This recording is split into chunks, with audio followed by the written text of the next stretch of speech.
Hey guys, welcome back to another video. Today we're going to be talking about investing. I am a very risk-averse person. I don't like messing around with my money too much, probably because for much of my adult life, I had so little of it. And what I have now, I'm sure you can relate to this, I've worked so hard for it. So I like to be in control of my money as much as possible. But a huge part of achieving financial freedom is making your money work for you. And that's why investing is so important. First, a little background.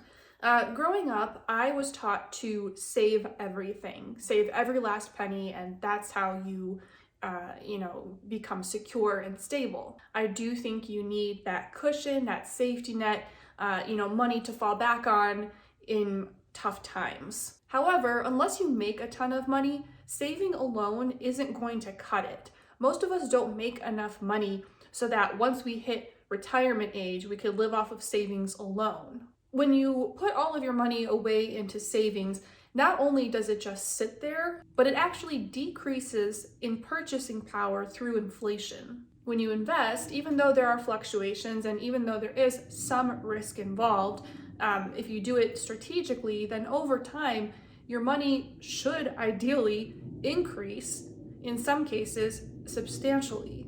If you don't have the same amount of money to invest that I do, that's totally okay. You can start small. A quick disclaimer before I start, I'm going to be sharing all of my investments with you. I am not a financial expert of any kind. I'm just sharing my own personal experiences, what I learned and what I would do differently. You can do with that information what you will, but I will always encourage you to do your own homework and your own due diligence, and definitely talk to some sort of financial professional and a tax professional as well before you make any moves. My hope for you is that I kind of just plant the seed, the investing seed, and remove some of the mystery around it, because I know that investing has always been very confusing for me. And then you kind of take it and run with it from there. One final thing before I begin, and this is really important to me. I know some people think it's very tacky to talk about money, and I get that. And I used to think the same thing myself. But the thing is, when we don't talk about money, when we don't remove some of the mystery around money, then we kind of automatically comply with things like pay inequality. We automatically comply with a lack of education for people who need financial education. Money isn't some weird, mysterious, secretive thing. It's paper. So it's okay to talk about it. All right, enough talky, let's go. One of the first investments, in fact, I think it was the first big investment I made, was opening an overfunded whole life insurance policy through MassMutual. A whole life insurance policy basically means that if I die, my spouse will be paid out a certain amount of money, which is really nice. It offers some security, but that wasn't even the only reason or the main reason that I opened this account. By overfunding it, I'm paying more money than what's required to keep the account open. This whole thing is so confusing that I don't even know if I could explain it back to you, but essentially, when you do this, you are creating your own bank. The tipping point for me is around 5 to 6 years. At that time, this account will become profitable. And basically, if I ever needed money for something like a house or a car, I could borrow money from myself, from my own bank, without subtracting it from the total balance. Of course, I need to pay that money back, but it's always my money. An alternative would be taking out a loan or a credit card, where you very often have to pay insane amounts in interest. And in that case, you are borrowing money from another institution. You are at their mercy. Now, when I opened this account and I was talking to my account manager about it, I wasn't yet making a lot of money. So I asked him, what's the least amount I could put into this and it's still beneficial, it's still profitable? And he said $3,600 a year, because you pay for a whole year at a time. He explained why, and it all made sense. So I said, okay, let's open this policy. And every February, I pay them $3,600. I opened this account in 2020. So at this point, I've made 4 payments total, adding up to $14,400 invested. Here's why this, like most investments, it's a long-term play. If I were to cancel my plan and withdraw the funds, I would only get a little bit over $11,000. However, year 10, this plan will be worth a guaranteed $34,000. Year 20, it'll be about $85,000. And at age 70, it'll be about $170,000. These are guaranteed, and it could be more. And this isn't even including the amount of money that my spouse would get if I were to pass away. That's separate. This is completely hands-off, which I love. All I do is pay the yearly premium. Next, I put money into an 18-month high-yield CD, or certificate of deposit, with Ally Bank. Think of this as like a better version of a savings account. When you put money into a CD, it earns a set interest for a specified period of time as long as you leave that money alone. Right now, Ally pays an annual percentage yield of 5%. Is that a lot of money? Well, compared to all of your hard-earned money rotting away in a traditional savings account, yeah, it's a lot. And it's low risk and it's free money. You cannot lose money with a CD. You can only gain. My initial plan, this is kind of funny, my initial plan was to move $25,000 from my business bank account to Ally. But then I messed it up and fat fingered it, and I accidentally moved over $50,000. You want to give yourself a heart attack? That's how you do it. Thankfully, it was fine. I had the money, so everything was okay. I made that transfer in March of this year. And since then, it's made just over $650. That's just a few months, so it's pretty nice. By the end of the 18-month period, it will have earned close to $4,000. I love this approach and will probably put more money into Ally in the future, in the very near future. The only reason that you would want a savings account in addition to this is because a traditional savings account offers more flexibility if you ever want to withdraw the money. Whereas if you put it in a CD, you really want to leave it there. So I'm still going to have both, but I'm going to move a good chunk of my money into the CD with Ally. If CDs aren't your thing for whatever reason, Ally's regular savings account pay out 4% annually. It's free money. If you were my friend and I was giving you any advice, I would tell you to compare banks, do your homework, and see what each one pays. Some are better than others, and this is how I landed on Ally. And like I said, just keep in mind that whatever money you put into a CD, you really want to leave it there. So that's always in the back of my mind, that any money I move to a CD, I will have no plans of touching it. I'm just going to leave it there and let it accrue interest. All right, the third investment I've got is an I-bond, which I only learned about recently, like last year. An I-bond generates money based on both a fixed interest rate and a rate that's based on inflation. Yes, there is a silver lining to inflation. Not the price of eggs, but I-bonds. The higher inflation is, the more money you generate, and vice versa. I put $10,000 into my I-bond in October of last year. At the time, the interest rate was 6.48%.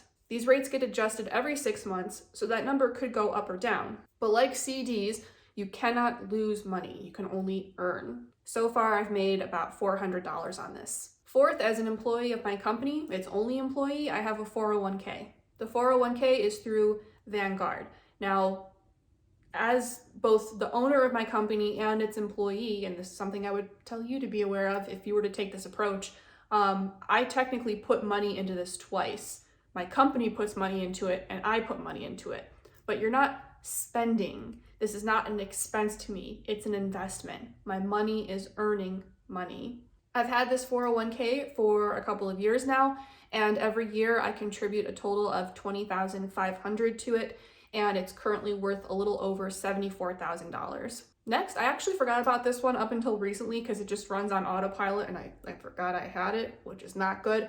I use this one app that I think it's meant to be very user-friendly and beginner-friendly, and it's meant for people who don't have a ton of money to invest, and it's called Acorns. In Acorns, apparently, I invest $20 every month, and there's currently almost $3,000 in there. But bear in mind, I did open this account in 2017, so it's been sitting there for a little while. Still, when I logged into it and I saw all that money there, I was like surprise!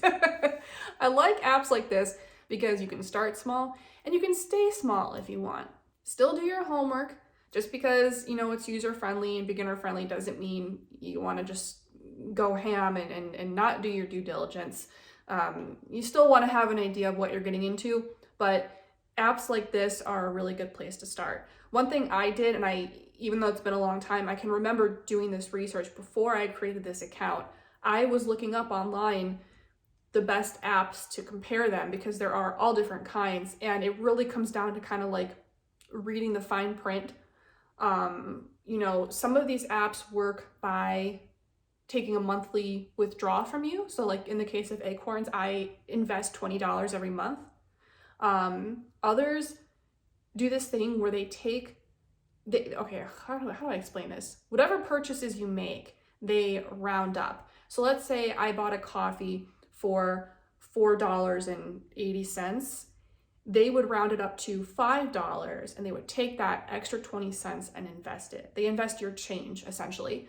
Some have membership costs. So you just always want to read the fine print because that stuff can kind of sneak up on you. There is a huge learning curve to all of this. It's a journey.